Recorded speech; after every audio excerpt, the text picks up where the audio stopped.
Thank you. Good afternoon, good evening, everybody. Thank you for being here with us tonight. We appreciate your time and your attention for this important matter.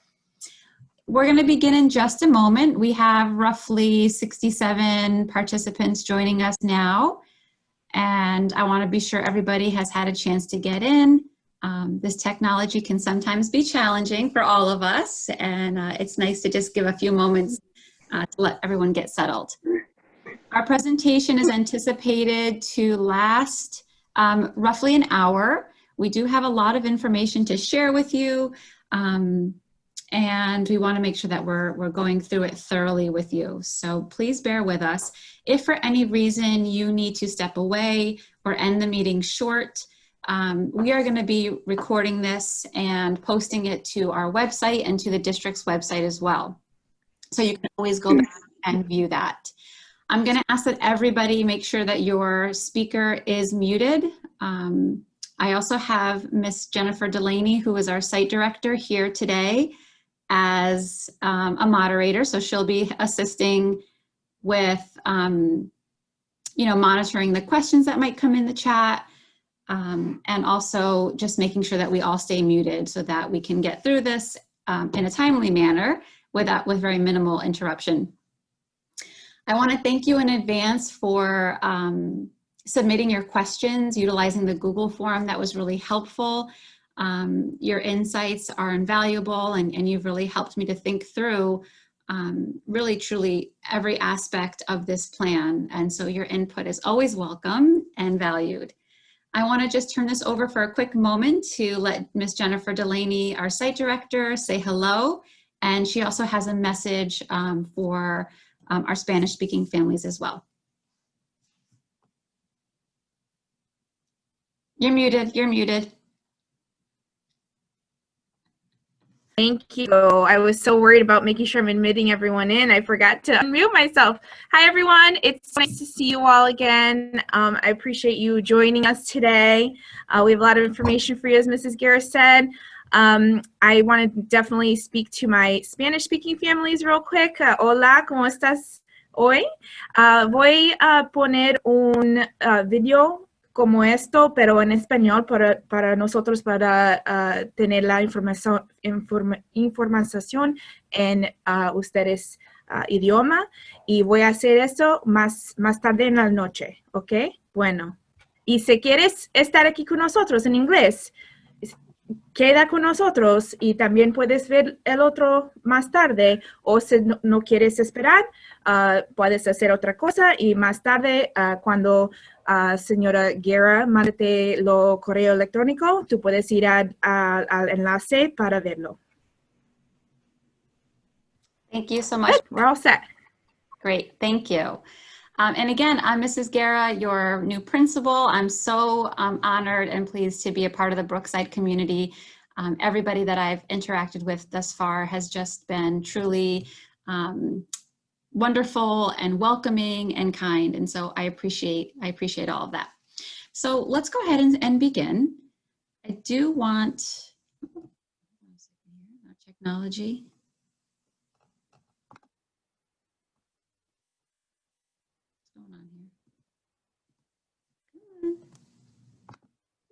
Oh, there we go. Okay. So just to begin, I just want to say again that the purpose of today's meeting is to give you a general overview of the policies, the procedures, the safeguards that we are putting into place and that we're planning for, so that we can have a safe return to school in just a few short weeks. Although these are uncertain and challenging times, I think it's important for you to know that the entire team has just been working tirelessly to really ensure that the special aspects of Brookside get maintained while we're also trying to adapt to this new world and this new environment for all of us to return to safely. So I just kindly ask that you give us some patience and understanding if things don't go exactly as they might be planned right off the bat. Give us a moment of your feedback and give us the opportunity to improve and to make the changes that are necessary for for things to go smoothly. If you have questions along the way, if you have concerns along the way, just reach out to us. You know, we're here to help and we're here to be a partnership, and we want you to be a part of that partnership as our parents. So never hesitate. Don't ever hesitate to reach out to us. We're here for you. And, you know, we want to make this the best year we possibly can for our kids. I'm just going to ask everyone to mute themselves and make sure that it stays muted throughout the presentation.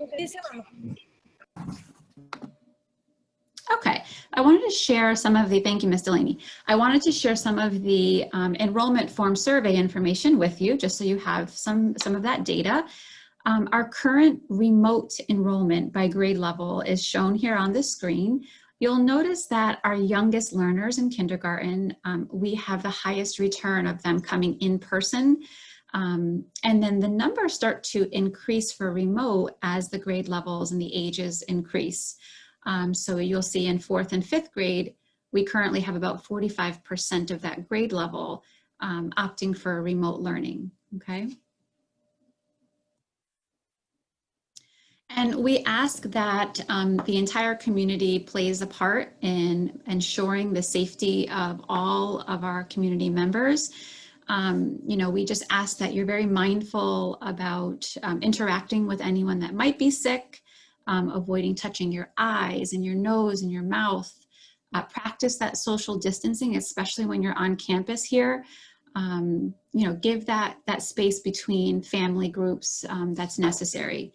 And also wash your hands, you know, talk to your kids about washing their hands frequently for at least 20 seconds with a nice lather to ensure that they're keeping their hands nice and clean.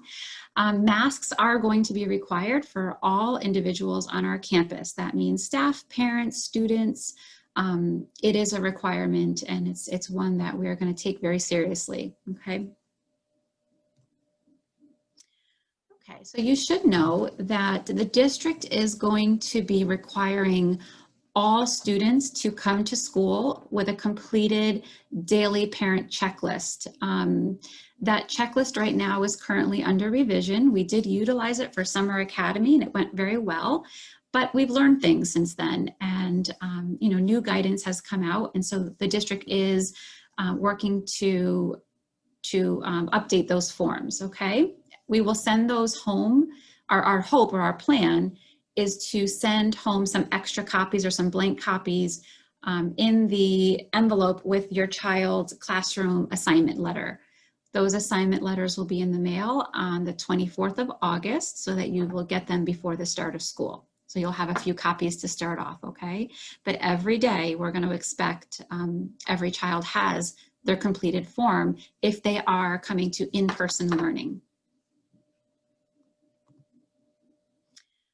Okay, and so just a general PSA, if you're not feeling well, if your kid's not feeling well, we ask that you please keep them home. Now more than ever, we really need to make sure that we're really paying attention to, you know, our bodies, our physical symptoms, how are we feeling, because we really want to make sure that school remains safe and you know, everybody that's here can continue their learning. So be mindful of the COVID symptoms. There's some of them are listed here. You know, really paying attention to fever, muscle pain, chills, loss of taste and smell, shortness of breath or problems breathing, right? Sore throat. You can have some of these symptoms, you know, and not have COVID, right? You can have strep throat or you can have just a cold, but we're just asking that you're being mindful of them. And if your child is not feeling well, the safest thing to do is to keep them home, okay? We do have response scenarios. These are scenarios that have been provided by the Connecticut Health Department and the state of Connecticut Department of Education. And they're basically providing guidance on what do you do in specific scenarios. So in our buildings, we have our nurse and the nurse's room, and that's for everyday bumps and bruises and, you know, things like that. We also have a place called an isolation room, and an isolation room is a space that we can utilize if an individual in the building, such as a staff or a child, is exhibiting symptoms of COVID. while they're here in school. Or if they've come to school and the parent has notified us that the child has been in close contact with perhaps a relative that has tested positive. So there are many action steps that we have to take in response to these various scenarios. And while I'm not going to read every word on this slide, I think it's important for you to know that we have a plan in place and protocols in place for the various scenarios. What is important for you to know: if your child is exhibiting symptoms of COVID and they've been around another person who has been confirmed as having COVID-19, then you need to notify us immediately. Don't wait till the next school day. You can always email me. My email is on the website, and I check my email constantly throughout the day and throughout the evening. So email us immediately. Because there's steps that have to happen if you do notify us of a situation like that, okay? And if an individual in school, if you call us and you say, oh my goodness, my child has been around someone who has COVID, but your child themselves is not showing any symptoms, we'll remove them from the classroom. We'll bring them to the nurse's room, and we'll contact you, and we'll take the necessary steps, okay? So these 3 slides here go through all of those scenarios. But most importantly, notify us immediately if you have any suspicion or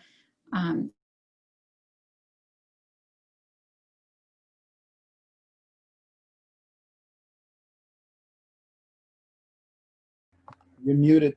Yes, somehow I muted myself. Thank you. Okay, so great. So now I'm going to go into some of the measures that we are taking here in the building to create and maintain a safe learning environment for all of us. We are having regular schedules for our custodians to sanitize all high-touch surfaces regularly. CDC recommends every 2 to 4 hours. We will have a schedule in place that the custodians will rotate throughout any shared bathrooms in the classrooms, door handle wipes, toilet seats.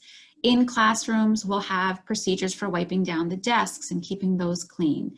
That will, the desks themselves at a minimum will be cleaned at the end of the day and before the school opens as well, just in case there's any after school care programs happening in any of the classrooms, okay?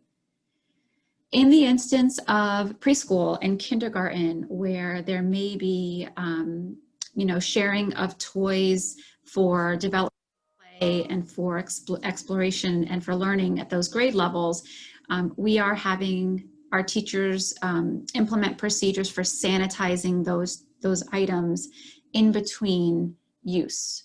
Okay, so there'll be buckets, there'll be sanitizing stations, and that process will be expected in the classrooms whenever there's any kind of a shared toy.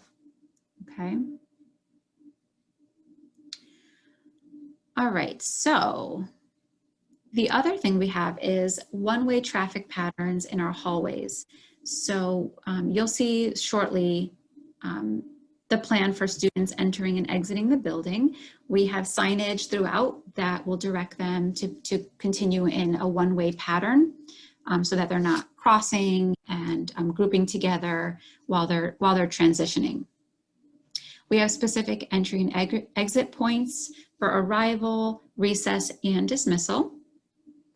And there are no visitors in the building currently at this time and until we hear further, okay? So any business that families would need to conduct with the school, we have a vestibule area that we've been working with families and at the front door. So our staff will come out to you and will support you there. We're also going to have bathroom break schedules, minimizing the number of students in any shared bathroom. There'll be 6 feet in between the sinks so that we can mitigate that cross-contamination. Additional safeguards here have been to think about the social distancing in classrooms. Luckily enough at Brookside, we have square footage of our classrooms and enrollment numbers that, that allow us to have our students stay here in the building. So we do not have any grade levels that are going to be leaving to go to a satellite location like some other elementary schools have to. So thankfully, we'll all be here together. We all will be socially distanced by 6 feet. We've measured all of the desks. Our custodians are working with us to make sure that all of the classrooms are set up as so. And any non-essential furniture has temporarily been moved out of the classrooms in order to ensure that the space is adequate. Our grade 5 classes are the largest in number for enrollment, and their classroom square footage is the smallest. So we did have to make some rearranging decisions for the grade 5 classes. Grade 5 will be utilizing our library media center, the art room, and the cafeteria. And we have purchased some room dividers so that we can make that cafeteria space feel much more, you know, kind of cozy, like a classroom, not like a big, large open space. So we will be working with the teachers to make that space feel really like a classroom and not like they're just in a cafeteria.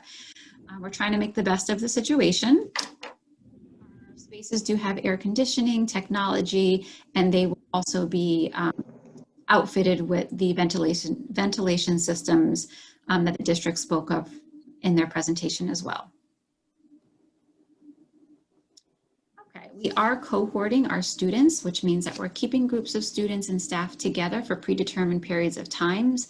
That will help with mitigating the spread of the virus and also to assist with any contact tracing that may need to happen. So our specials teachers, just to give you a sense, our specials teachers will cohort with a specific classroom for 10 consecutive days. So your child may come home and say, oh, I have gym for the next 10 school days, and they'll be really super excited about that. But then the next 10 days, they might have art or they might have music. So that's a way for us to cohort in that way. In the event that any particular classroom numbers for enrollment spike, and we are no longer able to socially distance the number of students in the footage, we may have to split the classroom. But at this time, we don't have that scenario. At this time, our students are able to stay with their teacher 100% of the day. But again, if the numbers spike for enrollment, we may have to split. But to start the year off right now, we do not have to split our children. We're very lucky that our rooms are. Here's some really important school day information for you. Even as soon as a couple of hours ago, we were just notified of a change in our school day. So while the information I'm providing you today is the latest and the greatest that I have access to, I just need you to know that this information is fluid and it's subject to change at any moment. And, you know, it just sort of is the nature of the beast right now. So right now, as it stands, the first day of school will be September 1st. We're going to have a staggered start date for our preschool and our kindergarten students. So if your last name is through L, you'll start on Tuesday, September 1st. If your last name is E, you'll start on September 2nd. Now on September 2nd, our A through L families will remain at home if you're a pre-K or a kindergartner. What this does, it is allows our youngest and littlest of learners to have an opportunity to come into a new environment at a much smaller scale than as if the whole classroom was there. The teacher can give them much more personalized attention, and it's just a more personalized start to their schooling experience, okay? All pre-K and kinders will come to school on September 3rd, and then we'll resume the year, okay? This is the new latest and greatest, came in just a few hours ago. The school day will end 15 minutes earlier this year, and that's for the remainder of the year, okay? So the 15 minutes that they're taking off of each school day, Monday through Friday, is so that teachers will have that time on Monday afternoon to continue professional learning. As you can imagine, teaching today is very different than it was even a few months ago. Our teachers are having to learn many new platforms and digital tools that they may not have necessarily used in the past. And in order to make sure that our instruction is of the highest quality when our kids are in front of us, we need to make sure that we're supporting our teachers to do so. So our school day will begin as usual at 8:35. The school day will end at 3:10. Okay, that's like the official end of the day. However, due to, whoops, I don't know how to get back to that. Uh-oh, what am I doing here, Jen? Oh, there we go, sorry. The district has asked all schools to stagger their arrival and their dismissal to make it less congestion for families that are dropping off and picking up. We are anticipating a greater number of families driving their children to school versus taking the bus. And that's going to just cause more congestion in the parking lots and also in the surrounding streets. So if you have children in preschool through grade 2, the suggested arrival time would be 8:35 to 8:45, so a nice 10-minute window. If you have a child in grades 3 through 5, we're asking you to hold off until 8:45 to arrive, okay? If you have multi-age children in your home, just do the best you can, do the best you can. That's all we can say. But for dismissal, we are going to start dismissal for pre-K through grade 2 at 2:50. So that is even earlier than the 3:10 dismissal time. So 2:50, we'll start dismissing pre-K through grade 2. Dismissal for our older students will be from 3 to 3:10. Okay. Notice I said recommended. Just do your best. We're all just trying to do our best. Okay. We do have new arrival and dismissal procedures here. The district has asked us to help reduce the amount of traffic on Highland Avenue. We have 3 large schools that are all trying to dismiss and arrive within a few minutes of each other. And so our arrival and dismissal procedures here have been altered in order to address that, and also so that we can get our students kind of out and in a timely, efficient, safe way, okay? I had some really great slides on here and some visuals of aerial footage and lines and patterns, but I was not able to put them in here, just due to safety concerns. So these videos are going to be posted on the district website and our website, and we wanted to really ensure the safety of our building by not putting those visuals on here. So I will have a very detailed map and the procedure laid out for you, and I'll make sure you get a copy of that, okay, so that our families know what the plan is. In a nutshell, pre-K and kindergarten families will have the choice to either walk their child to the classroom door, or they could use our curbside system in the front of Highland Avenue, okay? So only preschool and only kindergarten families will come in through the front lot. They can park right there, walk their child in, or pick their child up at the door, or they can just drive up. We'll have staff opening up the car doors, welcoming the children and loading them and unloading them, and the parents can drive on, okay? Our older children, oh, hang on a second, walkers. So our walkers are also going to use the front entrance, the front walkways, and they're gonna come in through the side door building. We will have plenty of staff and signage there to help everybody get where they have to go.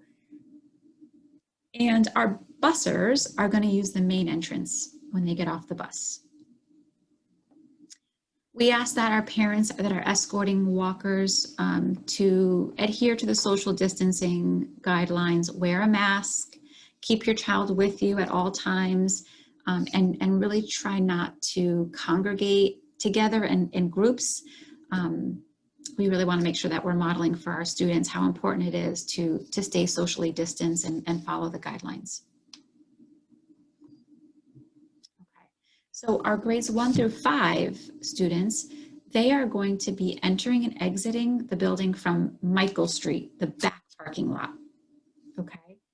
I wish I could show you the map right now, but it will have a traffic pattern. We'll have lots of signage and folks out there to help you. You're going to remain in your vehicle and you're going to follow the traffic pattern. So again, it's going to be like a curbside drop-off system. Okay. We'll have staff there opening the doors, helping your child out, collecting the forms for the health screener.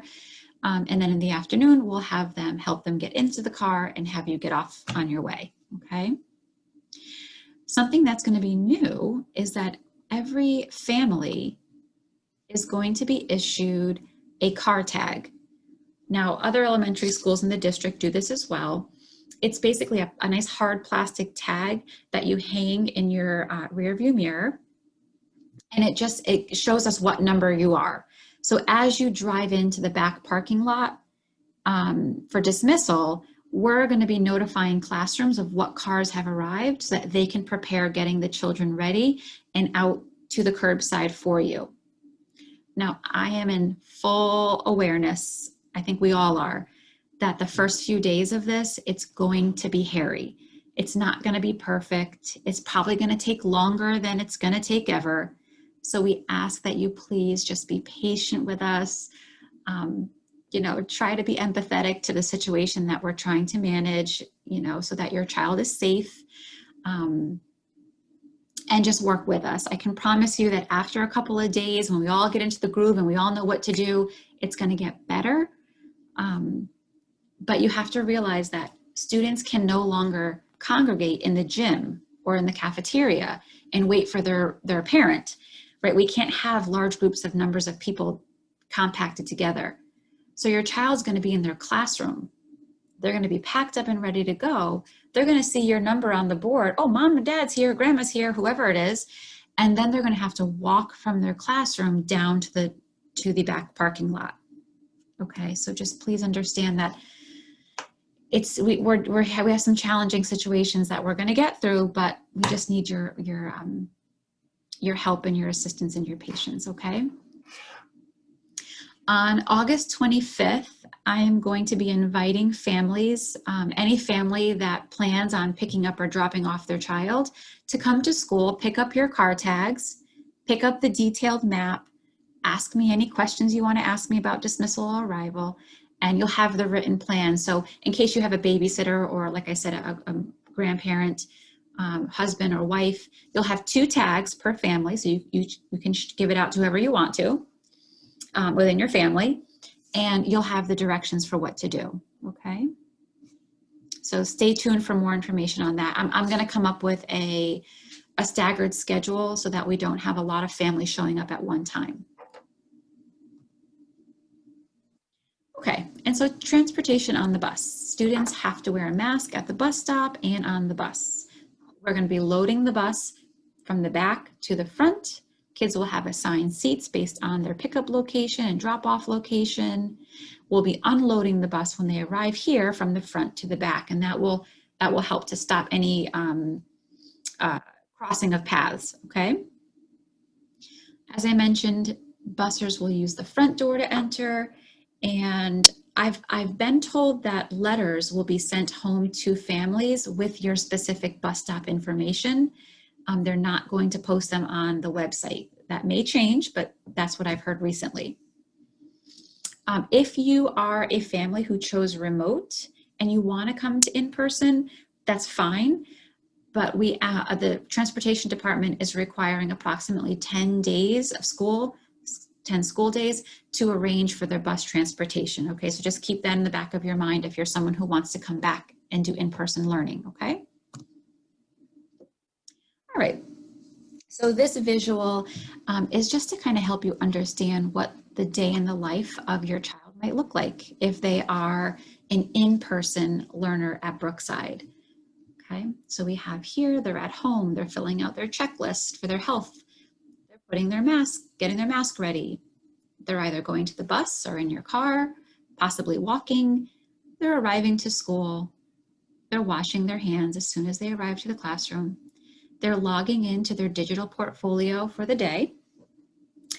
And by 9:30, they will be logging in to a virtual morning meeting. And that's where they're going to connect with their friends who might be learning at home, their teacher, and the other learners in the classroom. And they're going to have a morning meeting together for 30 minutes.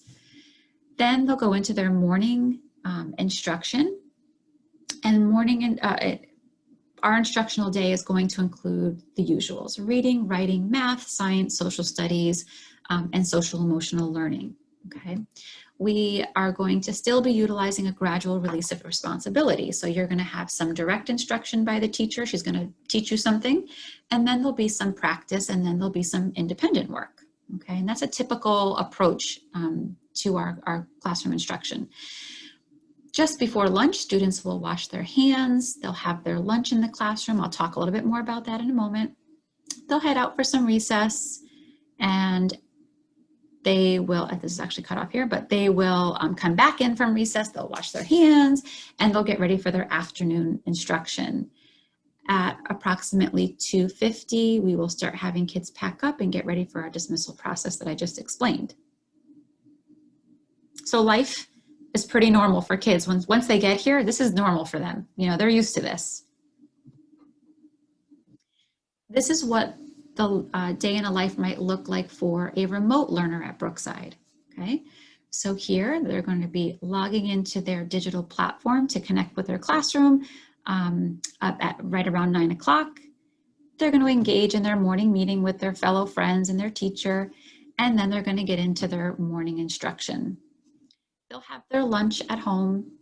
They'll have their out time play or their downtime, whatever it is that mom or dad or a caregiver decides is their break. And then they'll rejoin the class again for their afternoon instruction. At 2:50, their day is done, and they are free to do whatever it is that you have planned for them. So life is not very different right now, the way we have it planned for our in-person or our remote learners. We are working on instructional models that are going to ensure that the students at home and the students in the building are getting live instruction. The way that we have it planned right now is the teacher would log into a Zoom meeting like I'm doing right now, and she would be teaching to the class, and the students that are in front of her would be following along in front of her, and the students that are home would be looking through the this computer like we're doing right now, okay?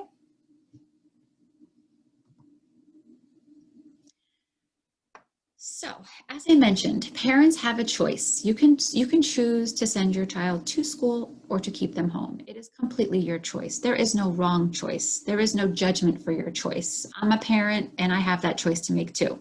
It's not easy. I want you to trust your instincts, and I want you to do what you think is right. You're not stuck either way. If you feel like you don't feel comfortable with your child in school, then you opt to do remote. If you're home and you want them to be included, give us 10 days notice as a courtesy, and we bring them back in. You know, there's no penalty either way, I promise, okay? What else? I mentioned a lot of this stuff already. We are working on a virtual Meet the Teacher experience, so it's a little bit different this year, but our team is working on what that will look like so that your child will have a chance to find out, like, what does the classroom look like virtually from afar? Who's my teacher? You know, what's her name? What does she look like? What does she sound like? And what is the expectation for me in my classroom? So we're working on what that's going to look like, and we will get that information to you shortly. Our kindergarten first graders and second graders are all receiving new laptops. If your child is coming to school for learning, they'll get it on the first day. If you're going to be a remote learner, I will have you pick them up on the 25th when you pick up your car tag, okay? All of our students are also going to be getting individual supply kits prepared for them. In the kit, it's going to include everything they need for math, for reading, for writing, for art, for music. It's going to be their own personal kit because we cannot have children sharing any kinds of materials unless we have very strict protocols for cleaning. And on a large scale, it's just not reasonable or possible, okay? We are committed to doing that in pre-K and K because developmentally they need to play. They need to engage in manipulative learning. And so we will be doing that for the youngest of learners. Everybody else, we're going to have their own individual kits. We also wanted to take the financial burden off of our families. We know right now is a really hard time for some of us, and we just wanted to be sensitive to that and not have to have you go out and buy, you know, $100 worth of supplies. So we are doing our best to get everything for you that we can. I will ask you to get a backpack if you don't already have one, because they're going to be taking some items home and back to school each day. So a backpack will be necessary. Okay, we kind of talked about this already. The in-person versus the remote experience. There's really not a whole lot difference except you're not in person, okay? We are going to be doing everything in our power to make sure that your child at home is getting the same level of learning and attention as the child sitting in front of the teacher. We're going to do this. Our teachers are fabulous. They're superheroes, right? But they're human, so they can't possibly be everywhere at every moment. So they'll be working with support staff that will be interchangeably working with either group while the teacher's working with the other, okay? A little bit about our Montessori Preschool program. Ms. Delaney, are you there? I am here.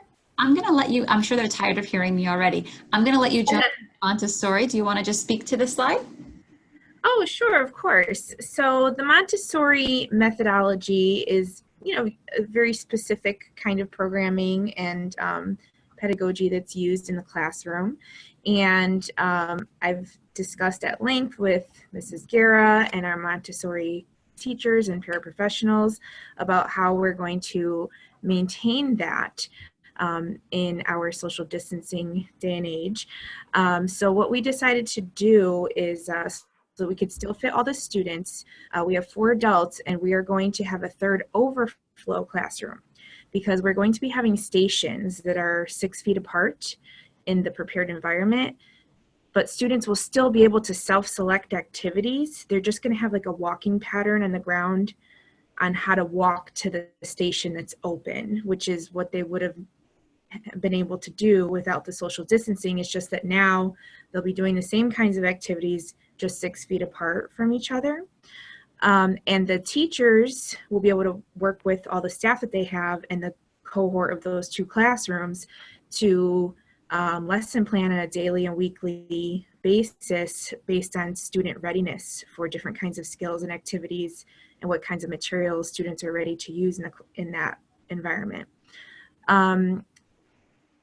The thing that will look a little bit different is, for sure, is there'll be less ability. There'll still be ability to do pair work, but not group work because we have some tables, but they're going to have a plexiglass in between, so students can pair work together across from that. They just won't be able to like sit around with 4 or 5 kids in one section. So that will be a little modification, but still able to do some grouping. And then of course, the materials will be disinfected in between use, between students. When one student puts them away, there'll be like a little bin, and then the teacher will observe that, walk over, do the disinfecting process, put them back out, and then the student will know that that's an available station, because a lot of Montessori is the self-selection, that process of you know, having courtesy and grace with your other classmates. So yeah, I really think I'm very excited about the prospect of how this is actually going to move forward. I think it's going to still be really great. I really do. We're very positive about it. Thank you so much, Ms. Delaney. You're welcome. Our welcome letter to our Montessori families is going to be going out tomorrow. So if you're someone who's been eagerly waiting, I apologize. It is coming out tomorrow, okay? Okay, so I spoke a little bit about the morning meeting where students that are home and students that are in person are going to be coming together with their teacher for 30 minutes every morning. And that's going to be a time for the teacher to engage students in sort of a non-academic conversation and discussion about these social emotional learning competencies that we are also developing in our students, along with their reading, writing, math, and all of those inquiry skills. So things like self-awareness and self-management, social awareness, relationship skills, and responsible decision making. Those are all going to be topics that are explored as a class every day, which is really going to be, it's nice that the district is putting an emphasis on the importance of these, of explicitly teaching these competencies and helping to develop them in our students.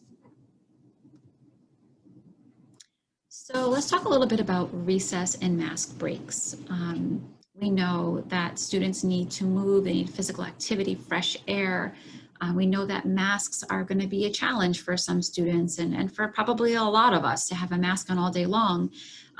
You know, we need to have some breaks from that and to be able to breathe and you know, freely and see smiles on people's faces. Of course, we have to do all of that within being socially distanced. So our recess and our mask breaks are going to be staggered throughout the day. They will be managed by our classroom teachers. And we're going to be reviewing with our students how to safely put on and take off a mask. You know, what are